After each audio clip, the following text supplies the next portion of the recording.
我明明是个炮灰男配，身边所有女人都被男主无情吸引，可不知道为什么，现在似乎一切都不一样了。曾经跪舔男主的高冷总裁，如今却时刻关注我的动态，一直看我不爽的青梅校花，天天都在忙着悄悄尾随我。就连前世害的集团破产的姐姐，现在都恨不得每天和我贴贴。看着抱着我不放的宋婉柔，我是一脸的懵逼，总感觉她对待自己好像不一样啊。听见我心声，宋婉柔暗暗气恼，姐姐怎么就对你不一样了？明明人家一直很喜欢弟弟，只是以前不好意思嘛，现在不一样了。她作为姐姐主动一点怎么了？宋婉柔生气的放开我，我松了口气，还以为她是想要来一场禁忌之恋呢。我可练不起，感情这东西谁玩谁伤心。现在我只想好好搞事业，干爆晨曦的后宫团，然后踩着她的脑袋让她知道谁他妈才是主角。宋婉柔抿了抿嘴，弟弟的野心不小啊，不过姐姐会无条件支持你的。第二天我们与李斯特大师会面，我当着大师和各界名流录了一首，彻底征服在场所有人。李斯特大师直言我的水平已经不逊于他。李斯特先生，如果可以的话，我还是希望能够拜你为师，可是你已经和我是同一层次，文道有先后，术业有专攻，只有您有资格做我的老师，而且我也需要一个老师。李斯特听出我的言外之意，这是一场绝对公平的交易。好吧，年轻人，你会得到你想要的。在场的众人都懂点艺术，因此在李斯特宣布我是他生平最得意的地方，钢琴水准并不逊色于他的时候，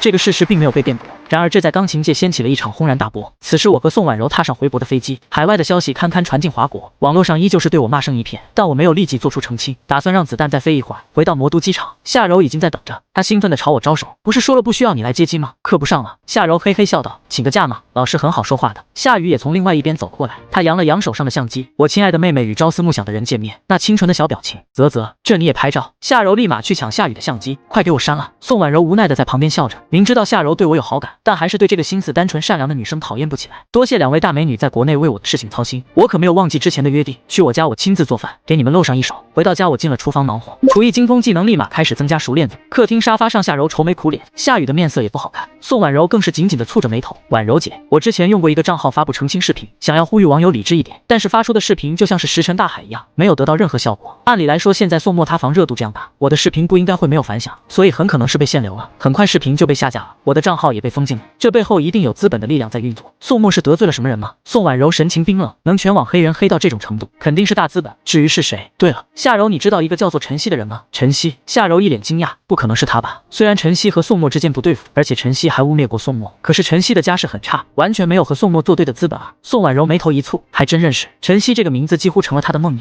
像是横亘在他们姐弟关系之间的一座大山。弟弟的心声中总是将自己和这个人扯上关系，也就是这个人一直对弟弟纠缠不休。宋婉柔此时已经将晨曦判定成为敌人。夏柔，你告诉我关于晨曦的一切信息。夏柔看到宋婉柔冰冷的模样，赶紧将晨曦的全部信息说出。难道这件事情和晨曦有关系？但是他无权无势，只是一个孤儿，应该没有这样的能量吧？宋婉柔抿着嘴唇思考，没有答话。夏雨忽然道，他确实是没有这个能量，但是也不一定就和他没有关系。小柔，你之前不是说晨曦往宋末身上泼脏水，他无权无势，是怎么成功泼脏水到宋末身上的呢？那是因为安以诺。夏柔脱口而出道，他没有逼迫宋末的能量，但是安以诺有。随即灵光一闪，惊愕道，所以是安以诺动用了魔都安家的力量，在全网抹黑宋末，不一定是安以诺。夏雨摇了摇头，当然这只是一个可能，也许和晨曦没有关系也说不准。宋婉柔这时候笃定道，就是晨曦。他语气甚至夹杂着无尽的厌恶，不过在背后帮助他的不是安以诺，而是冷婉秋，这是弟弟的心声告诉他的。冷婉秋，夏雨听着有点耳熟，京都大小姐冷氏集团继承人，难怪有这样大的力量。夏柔犹豫了一下，忐忑道，那个我还有一个信息，就是安以诺好像对宋末很关心，在宋末请假的时候还专门过来问我宋末为什么没来上课，他好像对宋末在干什么很感兴趣。闻言几人又陷入沉思，我并不知道外面3个女人为我操碎了心，完全没有被全网黑的觉悟。此时正怡然自得地品尝了一下自己的鱼汤，鲜香爽。3位女士，你们的午餐已经做好了，请尽情享用吧。很快夏柔毫无淑女形象的大朵快语，满眼小星星的看着我，宋末，为什么像你这样有钱人竟然做饭的水平这样高啊？婉柔姐，宋末在家经常做饭吗？宋婉柔眼神幽怨的看了我一眼，托你们的福，我今天第一次吃到弟弟做的菜，我有些尴尬。那等夏柔他们回去之后，我给你一个人做还不行吗？宋婉柔眼睛一亮，一言为定。吃完饭我接到宋父的电话，喂爸，我能出什么事？你们说你们压了热度，但是没能压下去，别担心，我知道是谁，我已经有对策了，过段时间你们看新闻就是了。眼见我们姐弟一副很有把握的样子，夏柔和夏雨都好奇极了，他们已经知道针对我的是京都冷家的冷婉秋，这可是一个狠角色，冷家的规模比宋家还要大上许多，更是有着官方的人脉，我怎么就这样自信？而且宋婉柔也一副无条件相信我的样子，实在古怪。宋末，你手里面到底握着什么底牌啊？我笑而不语。婉柔拿出手机，将手机上面的一段视频转发给夏雨，夏柔迅速将脑袋凑了过去，姐妹俩看着手机上面的视频。视频，眼眸之中浮现出来难以言喻的震撼之色。画面之中的这个人真的是宋墨。夏柔惊喜道：“宋墨，你去法国还录制了一个这样惊艳的视频吗？”宋婉柔浅笑道：“这可不是我们录制的，而是巴黎大剧院里面演出的视频备份。我专门向那里的工作人员要了一份。”这个傻丫头还没有意识到，在巴黎大剧院之中演出，在如此多的社会名流、艺术界大拿面前演出，到底意味着什么？居然还在关心一个小小的视频。夏雨揉了一把夏柔的小脑袋瓜子，能够在巴黎大剧院演出，这件事情本身的价值和影响，可比一个观感震撼的视频要重要的多了。夏雨像是第一次认识我一样，从头到尾细细的打量着我。宋墨，你老实说，这次去巴黎混成什么模样了？我不好说，因为不管怎样说都有装逼的嫌疑。难道说自己在巴黎一手独奏震撼整个钢琴界，说自己身价暴涨？李斯特赞不绝口，所有钢琴大家都羡慕他能有我这样一个弟子。说纽约时报上对自己的报道，巴黎时报的夸耀。宋婉柔给两姐妹看上面的报道，夏雨和夏柔的表情越来越丰富多彩，两人齐刷刷的看向我，我吓了一大跳，因为两姐妹的眼睛像在冒光。夏柔率先上手捏着我的脸道：“不对啊，这触感明明就是真人，不是什么外星人质地啊。”夏雨也是抓着我的手，这手就是钢琴大师的手吗？果然和正常人的手不一样，摸起来又长又滑，手感棒极了。我满脸黑线，夏雨，你将这个视频剪辑一下，然后让夏柔上传到我的账号上去吧，其他的什么都不用做。当质疑声越来越大，而国际名誉传到国内的时候，即使冷晚秋掌握的资本再大，也无法一手遮天。夏柔和夏雨点头，然后分头去忙了。宋婉柔则是去夏淑琴老师家报喜，我一个人在家，随即打电话给自家公司的助理，让助理给我找最好的拳击教练，还有传武的继承人来教导自己武术，下定决心练出个武术大师出来，这样也能多一条保命手段。多亏了冷晚秋不遗余力的抹黑，我上传了巴黎大剧院中演出的视频，以一种恐怖的速度在互联网上蔓延，引起无数网民震撼。不是吧，霸凌男死臭虫竟然还好意思发布新视频，真就觉得自己的真面目没人知道呗？不是吧，黑宋墨的人到底给了多少钱？到现在都还没消停，博主这是在哪里？看着好高端好高级的样子，虽然看不太懂，但是钢琴确实弹得不错，而且看着那些外国人一个个没见过世面的表情，好爽。随着我巴黎演奏视频的爆火，